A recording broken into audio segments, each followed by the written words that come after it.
Did you learn something? I'm obsessed in people learning something from me because I'm very enthusiastic and I have a lot of energy. You can see that. Yeah, yeah. But I don't want people to tell me, yeah, Kika, you were very entertaining. Go and hire a clown for that. But if you're bringing me along, I would love to teach you something, to share you something. So either you learn something of my knowledge, or I inspire you to move something in your life. Number two, if you learn something, if you would have add something that I didn't say, and if I make my point clear. And one of the other key points I've learned so far, it's tops 3 idea. Usually go for one, but if you put too many things, there's too many things to remember, then you don't remember anything. Yeah, for me, like whenever I publicly speak, if I'm really nervous beforehand, I knock out the park. But the time like I feel like I got this, I'm too confident, I totally blow it. If I'm confident, I got this, no problem. And I just like, yeah, yeah, so much. I love the adrenaline and the tingleness yes. that you have before it coming up. It's amazing, yeah. But I've tanked them. People don't. I think that because I'm very enthusiastic and I have a lot of energy, and once I know I'm like not doing it the best, but I still put a lot of energy. They're like, no, you couldn't show that you were nervous. And I was like, shit, I was nervous as hell. Like, once you know who the audience is, you're like, shit, please don't. Sorry. No, you can cuss. Okay. It's fine. Okay. Yeah. Please, don't let me shit my pants. Please. I'm like that. I'm not gonna do it. I'm not gonna. Okay. And when I start speaking very, very, very fast, that's when I'm too nervous. Yeah, that's not the same thing too. So my brain works. I actually constantly tell myself, slow down. Yeah. Yeah. Nobody's pushing you. And I usually put somebody in the audience. Well, there's this amazing book. Anyone who's wondering how to talk in public, Confessions of a Public Speaker. One of the best books I've read for that. How to prepare, how to push the audience, how to behave, how to do stuff like that. So I think your last speaking thing was you're recently an MC at a Korean startup group, right? Oh. And I saw your post on LinkedIn. So can you expand on that a little bit? Well, that's one of the reasons I'm here right now. I'm here in Seattle. As I was saying, we have this agency back home. Well, we work in Chile and Latin America, and there was this big event of Shopify in Toronto, and we were invited to this event. And I have a very good friend of mine who lives here in Seattle, and he introduced me 2 years ago the Korean startup group. So I met Brian Frost, amazing guy, and I told him I'm coming this way, this side of the world. So and he told me there was this opportunity to MC the AI roadshow for Korean startups. I do a lot of events back home. Of course I can MC. But I've never realized what emceeing an event in the state means. Of course I was enthusiastic and I was like, yeah, let's do it, I can do it. And well, I applied for the job, I got the job, and once I got here, I got to meet with all the people from the Korean startup group, and they were like, okay, Kika, this is the itinerary. First, you have to welcome the people, then you got... I was like, oh, this is like people...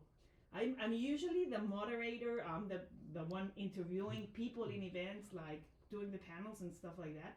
I do welcome a lot of people, but I've never done it like professionally. I do it for my events and all the things related to Exist. And I was like, okay, so Korea. And forgive me, I don't know many people from Korea. What's the culture like? What are the things I can do and what I cannot do? I usually joke a lot. You cannot joke, Kika. We have authorities at the beginning. Okay. Then I realized they speak English. I do speak a lot of English, but they didn't talk too much. So okay, so I can mess up something if I don't say the proper word. It's not gonna be wrong. Then I had to start introducing the people. Ching Chong Wan. And I was like, how the hell you say this name? And I was like writing down. Okay, Ching Chong Hong. No, Chong Hong.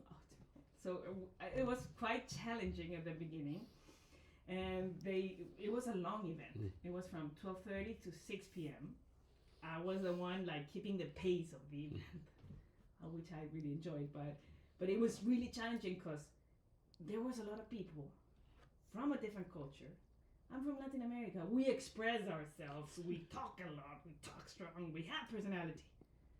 Koreans are like, thank you, thank you, thank you, thank you, which I find it fascinating, but it's challenging. I was like, welcome everybody. We're gathered here today to see all the startups, the things that are trending and that we're going to see all around the world, new inventions. And I was like, okay, we're going to be giving our first welcome. So no feedback from the crowd at all, pretty much. No, at the beginning, no, because I think that I was also a novelty for them. I think that they're like, man, she's happy. Man, she talks a lot. Yeah. And they're like, okay. And after a while, once I started joking, they were like, and they were starting like, and what my main target for the event was to showcase the startups. Brian told me that they wanted people to attraction, so they can do business. They can not just invest, but they can do alliances or bring them up. So I remember this part. I was like, okay, we're gonna go into a break, but we need to know who's here. Okay, I don't remember, but the hazard guys, please raise your hand. And I was doing something that for them wasn't right. Raise your hands. Where's your stand? Okay, and he was like. There was the Korean guy here. Okay, everybody look around, turn around and see. Yeah, there's where you're gonna go. I started joking around. And after that, they were like, okay, thank you so much. You did it. That's what we wanted. So nice. It was tough as hell. I think I didn't sleep the 2 nights before. What if I don't do it? What if I do this? What if I mess up? What if I do so? I say something wrong. Now I gotta consider everything with everything online. Somebody might be taping you, so you gotta be more careful, especially with this cultural difference. I was kind of. But you pulled it off. But then it was like all the things I did. Fuck it. Come on, let's go. Just have some fun. What's the worst that can happen? Yeah, exactly. Don't hire me again. So is this the only reason you're in Seattle, or are you doing other things in Seattle during your time here? No. Well, I came here because of that. But no, I got to realize that there's a big opportunity here. As I was saying, I have this friend, and we're usually 2 years ago. I came here because of other event of Shopify, and I started wondering that there was a lot of companies that wanted to go and sell into Latin America, but they tend to think that Latin American companies or countries were all the same.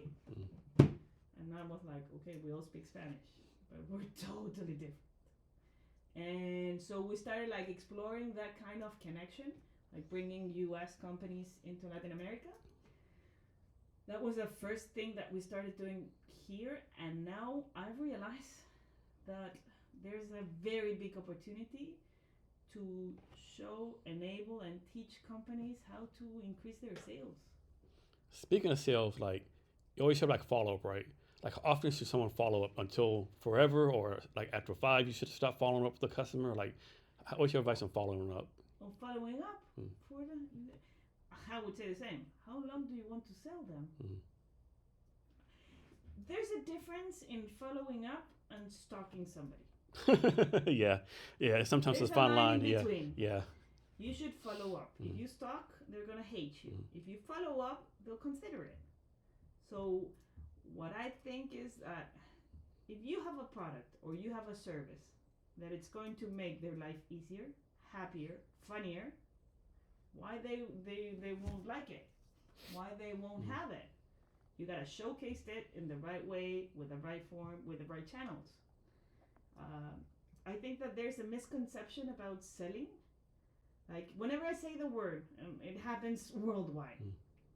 If I say the word, you're a seller, you're like, oh.